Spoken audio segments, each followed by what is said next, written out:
আমাদেরকে রাস্তায় আসতে হলো।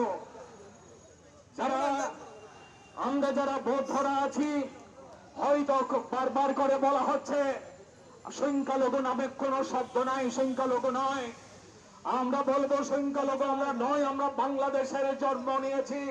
এই বাংলাদেশ আমার, এই মাটি আমার, এই মা আমার।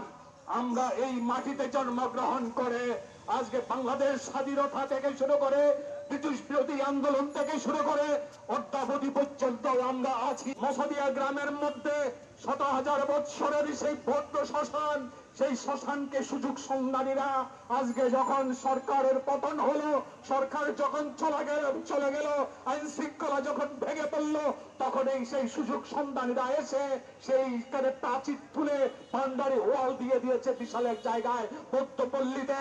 আমরা তার প্রতিকার চাই, আমরা শান্তিতে ঘুমাতে চাই।